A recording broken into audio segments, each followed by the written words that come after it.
3층 빌딩으로 된 한정식집 창문 너머로 겨울 햇살이 드리워졌을 때 미래 시어머니 김순자 씨가 물컵을 살짝 밀었다. 그녀의 손톱은 단정하게 갈아 깎았고 검은색 양복 치마는 주름 한 점 없이 펴져 있었다. 지민아, 오늘 만나는 건 그냥 식사가 아니에요. 그녀의 목소리는 국물처럼 차갑고 진지했어. 나는 앞치마를 살짝 당기며 고개를 끄덕였다. 옆에 앉은 남편 준호는 발을 살짝 옮겨 나의 발목에 닿았지만 순자 씨는 그런 준호의 작은 행동조차 눈치챘는지 콧소리를 냈다. 먼저 집안일 규칙부터 정하죠. 매일 아침 7시까지 주방을 닦고 저녁은 6시 반까지 준비해야 해. 주말에는 방 청소도 포함이고. 그녀는 손가락을 세며 셌다. 나는 입술을 삼키며 알겠습니다. 시어머니라고 말했다. 가방 속에는 두 손가락으로 접은 문서가 촉촉해지는 걸 느꼈다. 그 문서는 작년 나의 디자인 작업실이 파산한 원인을 증명하는 거였어. 순자 씨가 클라이언트에게 이 여자 작품은 표절이야라고 거짓말을 한 증거지. 그리고 외출은 무조건 저녁 9시 전에 돌아와야 해. 친구 만나도 제게 미리 말해야 하고 돈 쓰는 건 주말에 한 번씩 정산해서 보여줘. 그녀의 말이 이어질수록 나의 손은 가방 속 문서를 더 꽉 쥐었다. 준호가 나의 팔을 살짝 잡았지만 순자 씨는 준호야. 너는 남자니까 이런 걸 말리지 마. 며느리는 가정을 지켜야 해라고 말하며 그의 손을 떼었다. 나는 미소를 지으며 다시 고개를 끄덕였다. 네, 시어머니.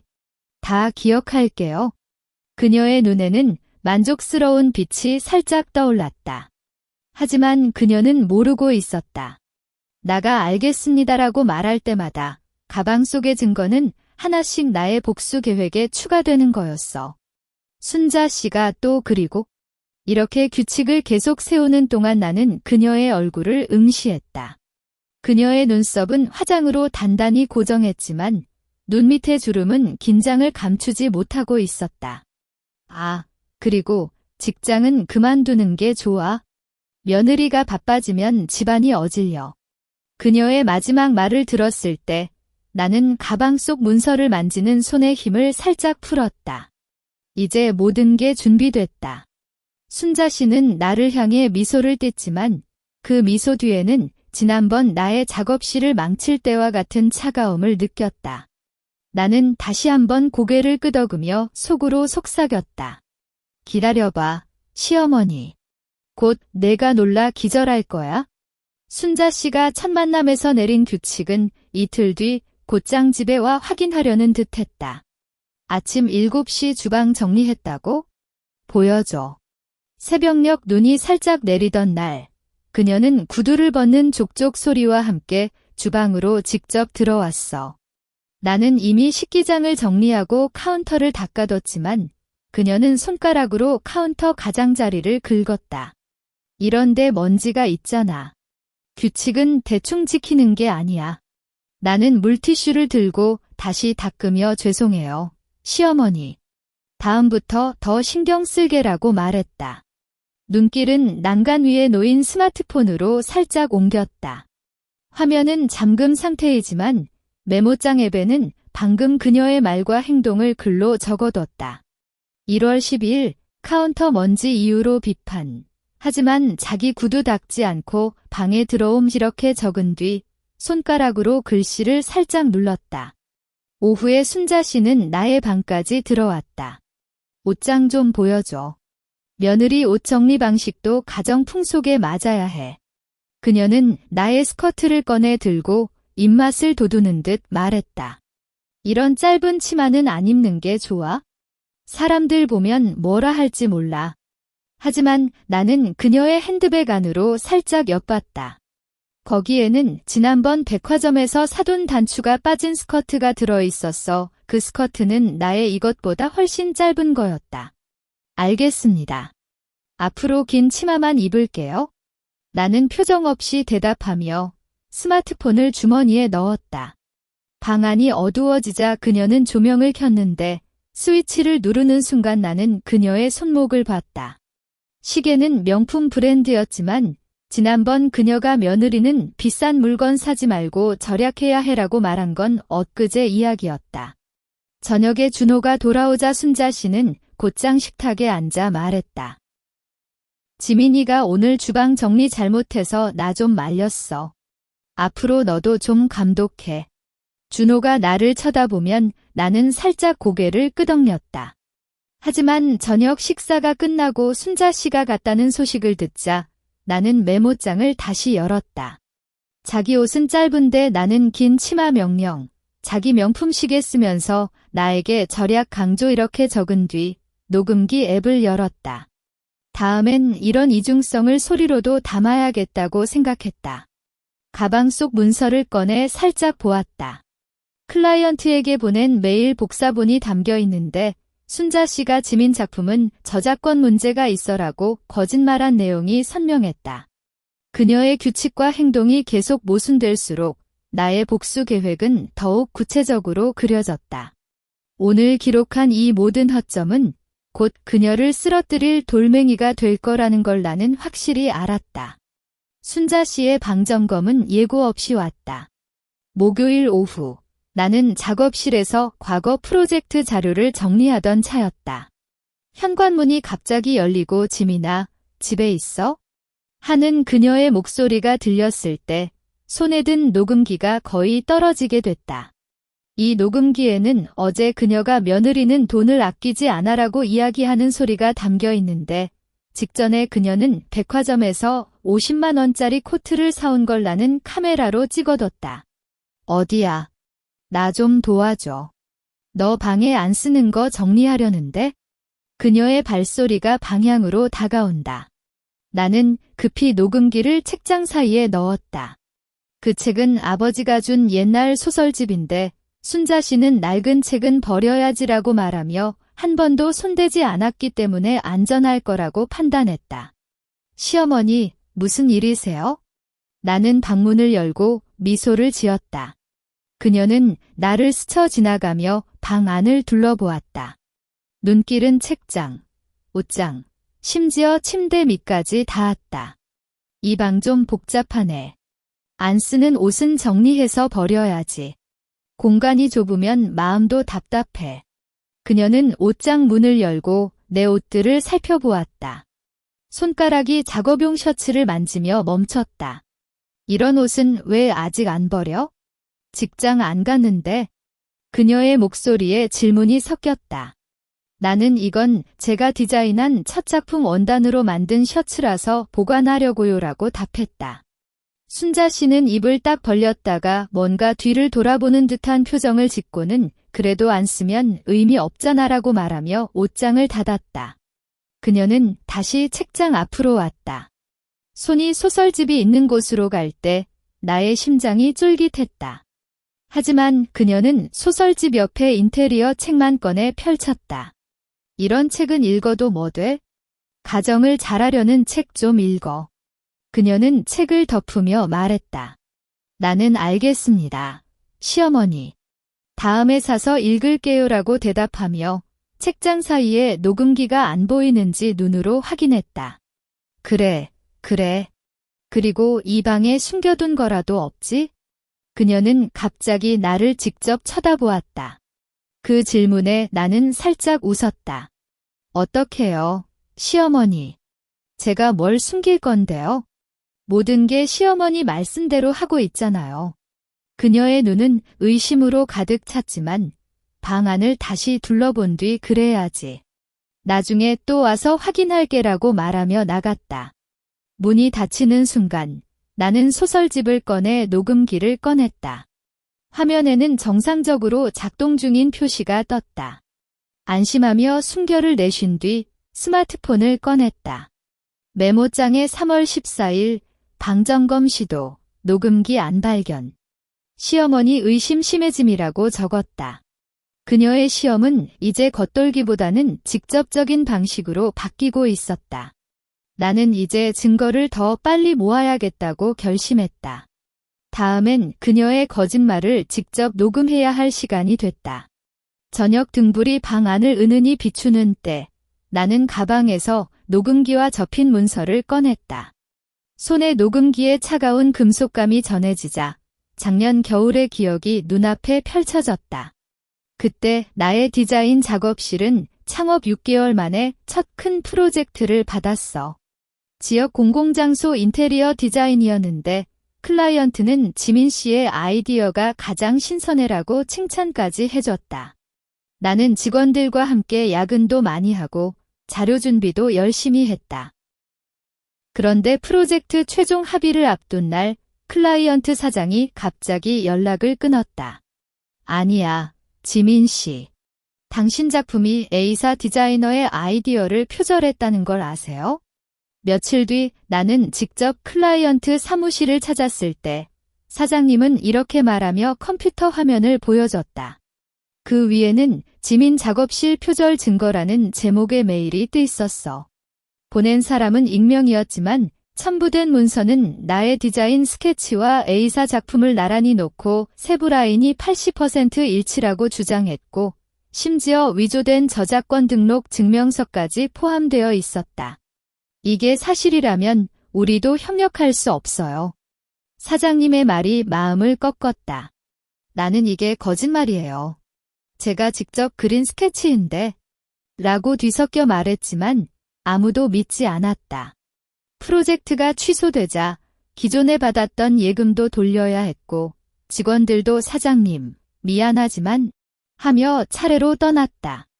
작업실 문을 닫는 그날 눈이 쏟아졌다.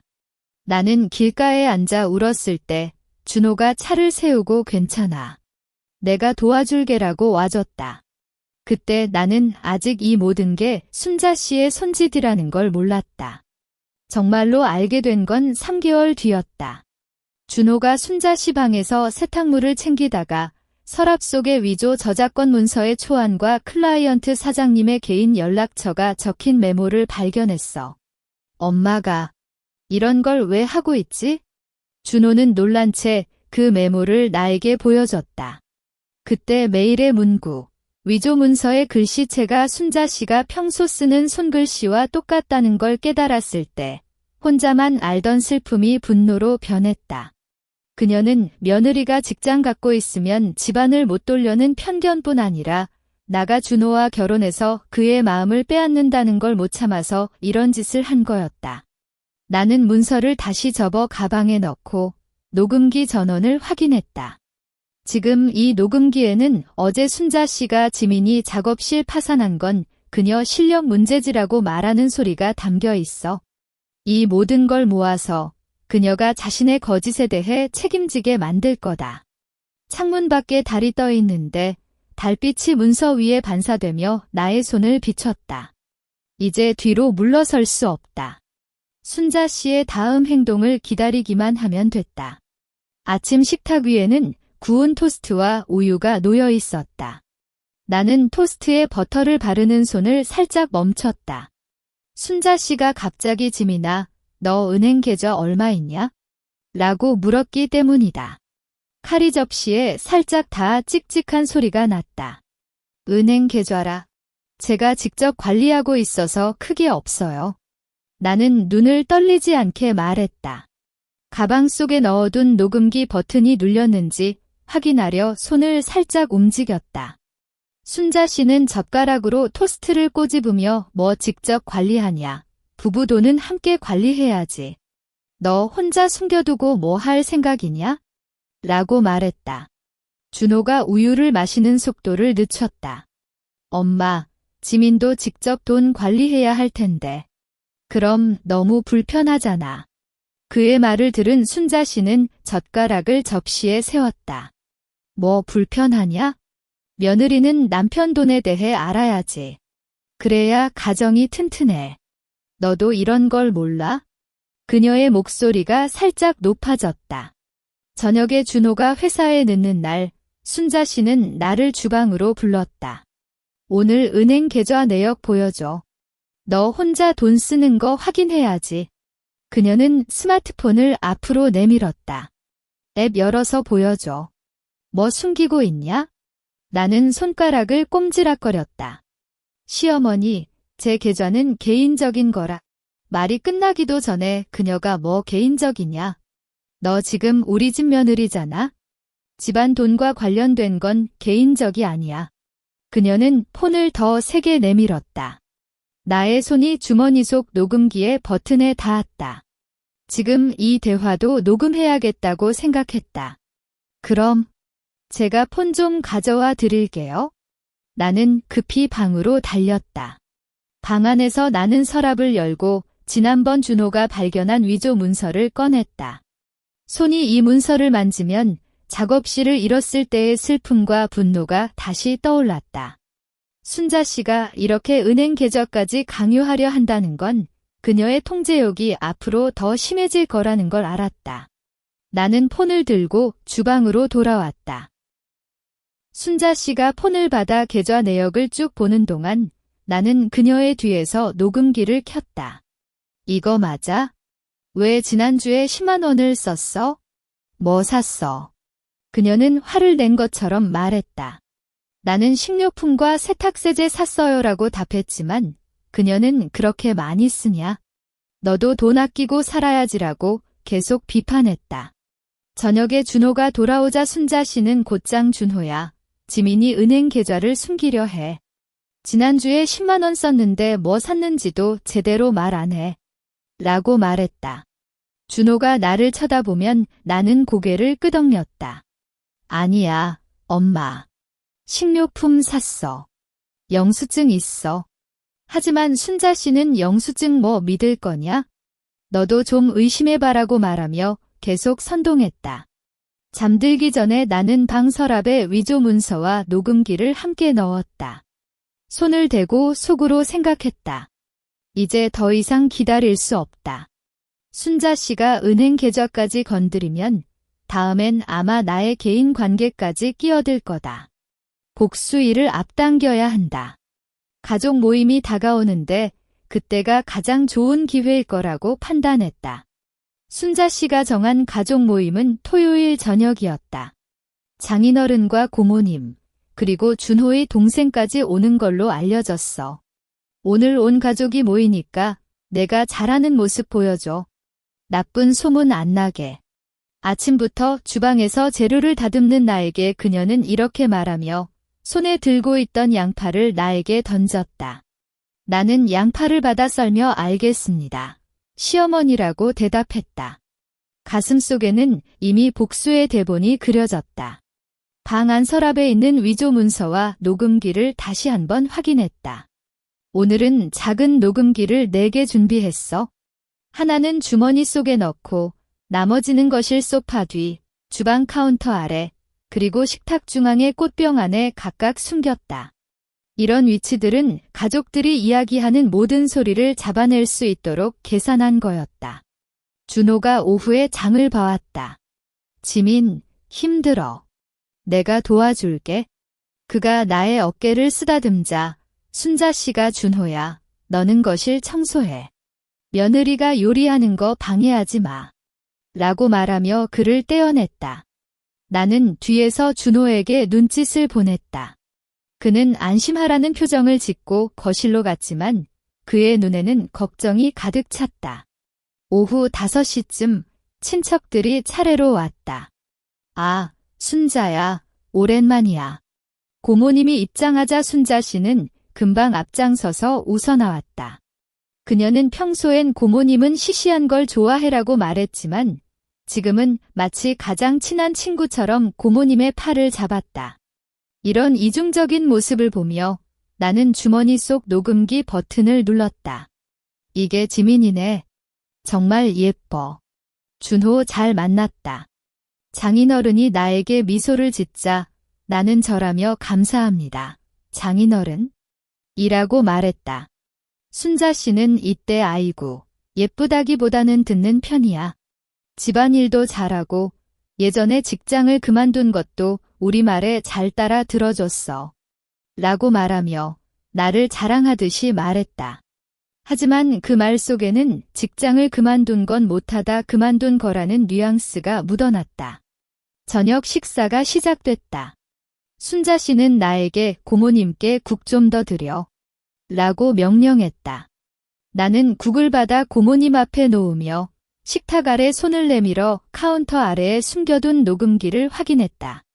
녹음이 정상적으로 이어지고 있었다. 지민이 예전에 무슨 일 하셨어? 고모님이 물었다. 이 질문이 나 기다리던 순간이었다. 순자 씨가 나 대신 대답했다. 아, 그냥 작고 불안정한 디자인 작업실 운영했어. 그래서 나한테 말려 그만뒀어. 며느리가 바빠지면 집안이 어질려. 그녀는 웃으며 말했지만 그 웃음이 거짓이라는 걸 알고 있었어. 나는 내 시어머니 말씀대로라서 편하네요. 라고 말하며 주머니 속의 녹음기를 더 꽉 쥐었다. 식탁에선 가족들의 이야기가 이어졌다. 준호의 동생이 언니, 그럼 이제 아무 거 안 하세요? 라고 물었을 때 순자 씨가 집안일이 달아. 그것도 쉽지 않단 말이야. 라고 끼어들었다. 나는 이 모든 대화를 녹음하고 있음을 속으로 확인했다. 저녁이 중반으로 갈수록 순자 씨는 더욱 자신만만해졌다. 나도 젊었을 때 이렇게 집안 잘 지켰어. 지민이도 나처럼 해야 해. 그녀는 자신의 젊은 시절 이야기를 하며 가끔 나에게 눈을 돌려 알겠지? 라고 물었다. 나는 매번 고개를 끄덕이며 손은 방금 놓은 그릇 뒤로 살짝 움직였다. 꽃병 안에 숨겨둔 녹음기 표시등이 깜빡이고 있었다. 모든 게 계획대로 진행되고 있었다. 나는 식사를 천천히 하며 가족들의 표정을 하나하나 기억했다. 장인어른은 평온하게 술을 마시고 고모님은 음식을 맛있어하는 표정을 짓고 준호는 나를 불안하게 쳐다보고 있었다. 이제만 기다리면 된다. 순자 씨가 더욱 자신감을 부리고 가족들 앞에서 나를 더욱 낮춰놓을 때 그때가 모든 걸 뒤집을 순간이 될 거다. 식탁 위에 구이가 식은 걸 보니 순자 씨는 마침내 기다리던 대사를 꺼냈다. 지민아, 이거 뭐야? 그녀는 나 앞에 놓인 참치 샐러드를 가리키며 목소리를 높였다. 갑자기 높아진 소리에 가족들의 말이 갑자기 멈췄다. 모든 시선이 나에게 쏠렸다. 시어머니, 이게 참치 샐러드예요. 고모님이 해산물 좋아하신다고 들어서. 나는 말을 이어갔지만 그녀는 젓가락으로 샐러드를 꼬집어 뒤집었다. 참치는 까끌까끌해서 안 좋다. 장인어른도 위가 안 좋은데 너 이걸 왜 만들었어? 그녀는 마치 나가 의도적으로 장인어른을 건드린 것처럼 말했다. 장인어른이야, 괜찮아. 나는 참치 좋아해라고 말하며 원만하게 해결하려 했지만 순자 씨는 아버님, 이런 건 안 되잖아. 며느리는 장인어른 건강을 생각해야 해. 이런 걸 만들어내는 건 마음이 없다는 거야. 그녀의 말은 점차 나의 인격을 의심하는 방향으로 갔다. 나는 가슴을 천천히 내쉬며 표정을 가만히 유지했다. 죄송해요, 시어머니. 다음엔 더 신경 쓸게요. 이렇게 말하며 나는 주머니 안 녹음기의 작동 상태를 확인했다. 녹음이 계속되고 있었다. 고모님은 순자야, 너도 너무 심해. 지민이도 잘 만든 거잖아라고 말하며 중재하려 했지만 순자 씨는 고모님, 이건 가정 풍속 문제예요. 며느리가 이렇게 대접하면 안 되잖아. 라고 말하며 고모님의 말까지 가로막았다. 그녀는 이제 나의 과거로 손을 뻗었다. 그리고 예전에 작업실 운영하다 망친 거도 이런 게 원인이지. 세심한 걸 모르고 사람 마음도 몰라. 그녀는 음식을 안 먹고 나를 향해 계속 말했다. 그때 클라이언트님도 내 작품이 표절이라고 하셨어? 그래서 프로젝트 취소됐잖아. 이런 사람이 우리 집 며느리로 와 있어? 이 말을 들었을 때 준호가 엄마, 그만해요. 라고 외쳤다. 그의 얼굴이 빨갛게 달아올랐다. 하지만 순자 씨는 준호야, 너도 너무 순진해. 이런 걸 모르고 지민이 편들면 앞으로 큰일 나. 라고 말하며 아예 남편의 말까지 무시했다. 이제 그녀는 위증을 직접 말하는 중이었다.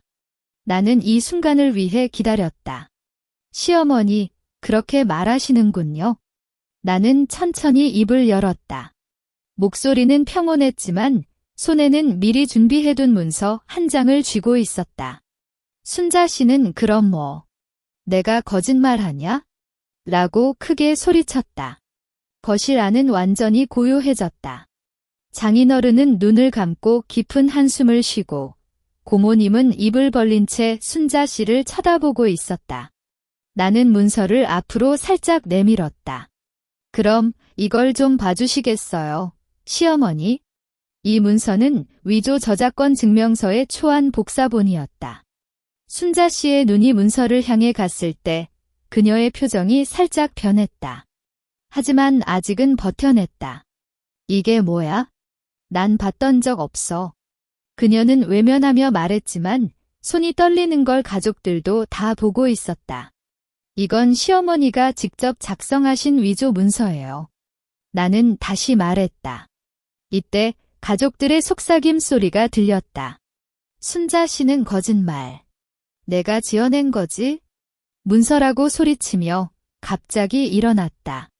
하지만 그녀의 발이 흔들렸다. 나는 이제 문서를 완전히 펼쳤다. 이제 모든 사람이 이 문서를 볼 수 있도록 했다. 문서를 완전히 펼친 순간 순자 씨의 눈이 확 커졌다. 그녀는 앞발을 다가놓으며 문서를 쳐다봤지만 손을 대려다가 갑자기 뒤로 물러났다. 이건 거짓말이야. 내가 어떻게 이런 걸 갖고 있어? 그녀의 목소리가 떨렸고 평소엔 단단히 고정했던 눈썹이 살짝 흘렀다. 이건 시어머니 방 서랍에서 발견한 거예요. 나는 문서를 가족들에게 한 번씩 보여주며 말했다. 문서 하단에는 순자 씨의 손글씨로 적힌 확인, 김순자라는 서명이 선명하게 남아 있었다. 이 서명은 그녀가 매월 집안 경비를 확인할 때 쓰는 서명과 똑같아 가족들은 누구나 알아볼 수 있었다. 아이고, 이게 순자의 글씨 맞아? 고모님이 앞으로 나아가 문서를 살펴보고는 놀란 채 순자 씨를 쳐다봤다. 장인어른은 문서를 받아보고 깊은 주름이 진 이마를 더욱 찌푸렸다. 순자, 이게 무슨 일이야? 너 왜 이런 거 썼어? 그의 목소리는 평소보다 훨씬 낮고 무거웠다. 순자 씨는 갑자기 이건 지민이가 나의 글씨 따라 쓴 거야. 그녀가 날 모함하려고. 라고 소리쳤다. 하지만 그녀의 얼굴은 이미 하얗게 변했고 말을 할수록 입술이 더욱 떨렸다. 나는 그녀의 모습을 바라보며 평온하게 말했다. 시어머니, 이 문서는 복사본이에요. 원본은 아직 제 방에 보관해 두었어요. 원본에는 시어머니의 지문까지 남아 있어요. 이 말을 듣자 순자 씨의 발이 살짝 헛디뎠다. 준호가 그녀를 부축하려다가 엄마, 지민이가 거짓말 안 해. 그 전에 나도 방에서 이런 종류의 메모를 봤어. 라고 말했다. 남편의 증언이 더해지자 순자 씨는 눈물을 글썽이며 준호야, 너도 나를 버리는 거야? 이 여자가 너를 속이고 있는 거 모르니? 라고 외쳤지만 그의 말에는 아무 설득력이 없었다. 거실 안의 소리가 하나둘 멎었다. 준호의 동생이 엄마, 정말 그랬어? 라고 작은 소리로 물었을 때 순자 씨는 그녀를 향해 아니, 영수아, 너도 믿지 마. 이게 다 계획이야. 라고 말했지만 누구도 그의 말을 듣지 않았다. 모든 사람의 시선이 문서와 순자 씨 사이를 오가고 있었다. 나는 주머니에서 작은 녹음기를 꺼냈다. 여기에도 증거가 있어요. 그녀가 지민이 작업실 파산한 건 그녀 실력 문제지라고 말했던 소리, 며느리는 돈을 숨기려 해라고 준호에게 말했던 소리가 거실에 퍼졌다. 녹음된 목소리는 선명했고 순자 씨의 자신만만한 톤까지 그대로 재생됐다. 이렇게 순자 씨는 입을 벌린 채 말이 안 나왔다.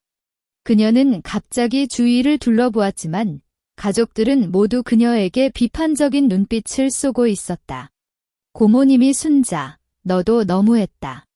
지민이도 애써 살고 있는데 왜 이렇게 해야 했어? 라고 말하며 안타까운 표정을 짓고 장인어른은 오늘 이만 너 좀 생각해봐. 라고 말하며 일어났다. 나는 문서와 녹음기를 다시 가방에 넣었다. 손이 살짝 떨렸지만 이는 분노가 아니라 오랜 시간을 기다린 일이 드디어 이루어진 안도감이었다.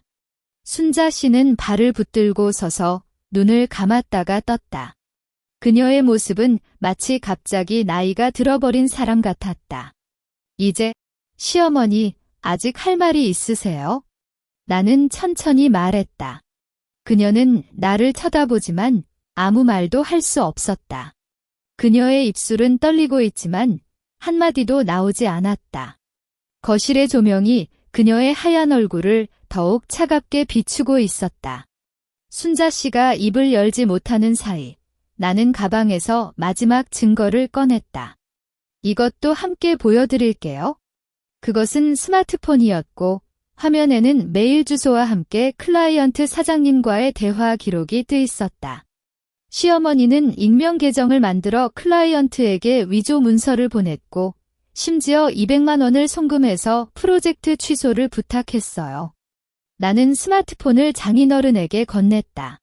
송금 기록이 담긴 화면을 보자 장인어른은 이라고 외쳤다. 그의 손이 스마트폰을 잡고 떨렸다. 순자, 너 정신 차려. 돈까지 쓰고 이런 짓을 해. 그의 목소리가 거실 안에 울려 퍼졌다. 고모님도 스마트폰을 살펴보고는 순자 씨를 향해 너 미쳤어? 지민이 작업실이 그녀의 전부였잖아. 너 왜 이렇게 못됐어? 라고 원성을 질렀다. 순자 씨는 갑자기 그래. 나는 그랬어. 라고 소리쳤다. 그녀는 이제 더 이상 감출 수 없었는지 눈물을 쏟아내며 말을 쏟아냈다. 그녀가 준호를 다 가져가려고 해. 매일 작업실에만 붙어 있고 준호에게 시간도 안 주고. 나는 단지 우리 아들만 생각했어. 그녀는 허리를 굽히고 울었지만 그 눈물에는 후회보다는 자기 방어가 더 많았다. 그래서 제 작업실을 망쳐야 됐어요? 나는 목소리를 살짝 높였다. 시어머니는 제가 직장을 갖는 걸 싫어해서 제가 준호와 행복하게 살 수 있는 걸 못 참았어요. 그래서 거짓말을 하고 돈을 쓰고 제 인생을 망치려 했어요. 이 말을 할 때 지난번 작업실을 닫았을 때의 슬픔, 직원들을 떠나보냈을 때의 죄책감이 모두 돌아왔다. 준호가 나의 옆에 와서 어깨를 감쌌다. 엄마, 지민이가 아무 잘못도 없어. 작업실은 그녀가 혼자 힘으로 차린 거고 나도 그녀를 존중해요. 그의 말이 확실했고 이는 가족들에게 더 큰 영향을 미쳤다. 준호의 동생도 엄마, 언니가 정말 노력했어. 문석의 작업실 사진을 보고도 칭찬했는데 라고 말하며 그녀의 뒤를 잇다. 거실 안에는 순자 씨의 울음소리와 가족들의 속삭임 소리가 뒤섞였다. 이렇게 편견을 가지고 사람을 대하는 건 안 되잖아. 그래도 너무 심했다, 순자. 지민이 정말 불쌍하다. 이런 말들이 하나둘 들려왔고 순자 씨는 이를 듣고 더욱 깊이 숙였다. 그녀의 손이 바닥에 닿고 머리를 쥐고 있는 모습은 한참 전 그녀가 나에게 규칙을 세웠을 때의 모습과 판이하게 달랐다. 나는 스마트폰을 가져와 메일 기록을 끄고 말했다. 시어머니는 제가 직장을 그만둔다고 말하며 가정을 지켜야 한다고 강요했어요. 하지만 그것은 그냥 시어머니의 통제욕을 만족시키는 핑계였어요. 장인어른이 이 말을 듣고는 순자, 너 이제 집을 나가. 오늘 저녁부터. 라고 단호하게 말했다. 그의 눈에는 결연함이 가득 찼다. 아버님. 순자 씨가 놀란 채 고개를 들었다. 아버님, 나를 떠나보내시는 거예요? 이게 내 집인데. 이제 더 이상 아니다. 장인어른은 내가 한 일로 지민이에게 큰 상처를 줬고 집에 평화가 없어졌어. 너 스스로 좀 생각해봐. 라고 말하며 뒤를 돌렸다. 고모님은 나에게 다가와 지민아, 정말 미안해. 순자의 잘못이야. 라고 말하며 나의 손을 잡았다. 이제 그녀로 인해 너가 힘들어하지 않아도 돼. 나는 고모님에게 살짝 웃으며 고개를 끄덕였다. 눈물이 차올랐지만 이번엔 슬픔이 아니라 정의가 이루어진 감동이었다. 순자 씨는 발을 떼지 못하고 그 자리에 서 있었다. 그녀는 주위를 둘러보지만 아무도 그녀를 돌아보지 않았다. 가족들의 시선은 모두 비판과 안타까움으로 가득 찼다. 나는 그녀를 바라보며 속으로 말했다. 이것이 시어머니가 선택한 길이었고 이제 그 결과를 받아들여야만 했다. 녹음기를 꺼내 전원을 끄고 문서와 스마트폰을 가방에 넣었다. 모든 증거가 제 역할을 다했고 모든 진실이 드러났다. 거실의 조명이 여전히 밝지만 이제 이 공간에는 더 이상 차가운 긴장감이 없었다. 준호가 나의 손을 꼭 잡았고 그의 손에는 온기가 느껴졌다. 이제 마지막 단계만 남았다. 장인어른의 단호한 말을 듣고 순자 씨는 오랫동안 그 자리에 굳어 있었다. 눈물은 그치고 얼굴에는 지친 표정과 함께 한없는 원망이 뒤섞여 있었다. 하지만 아무도 그녀를 달래지 않았다. 가족들은 모두 그녀가 한 일의 심각성을 알았고 장인어른의 결정을 동의했다. 그럼 나 갈게. 마침내 그녀가 작은 소리로 말했다. 저녁이 깊어졌지만 그녀는 급히 방으로 들어가 여분의 옷과 개인 물건을 가방에 넣었다. 나는 거실에서 그녀의 뒤를 보고 있었다. 그녀가 방에서 나올 때 평소엔 단정적이던 걸음걸이가 이제는 흔들렸다. 가방 끈을 쥐는 손이 계속 떨렸고 머리는 고개를 떨군 채였다.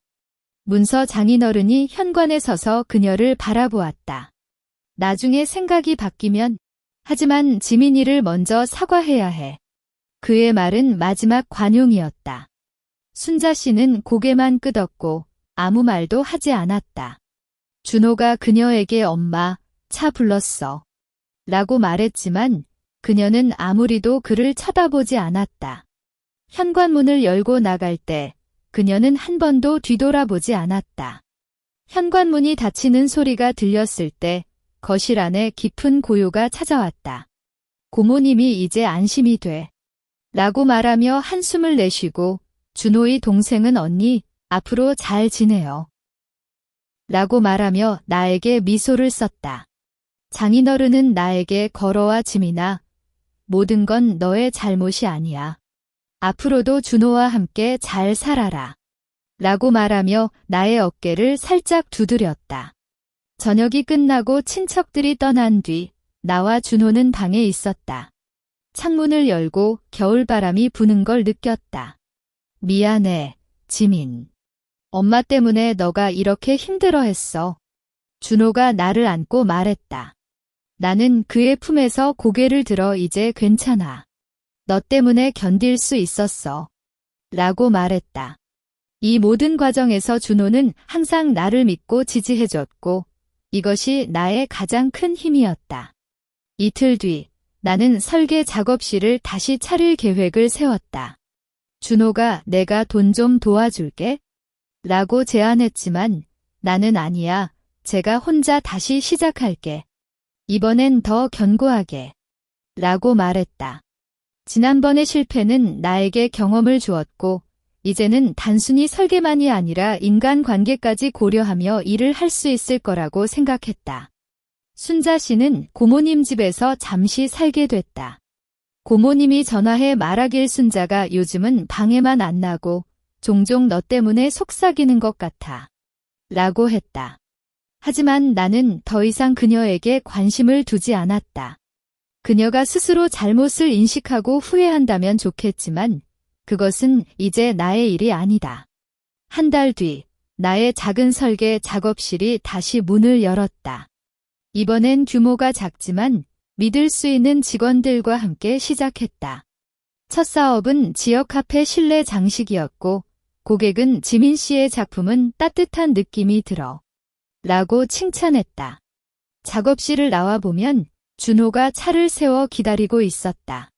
오늘 저녁 뭐 먹을까? 그가 웃으며 말하는 모습을 보면 모든 아픔이 점차 사라지는 걸 느꼈다. 밤에 침대에 누웠을 때 나는 가방에서 지난번의 위조 문서와 녹음기를 꺼냈다.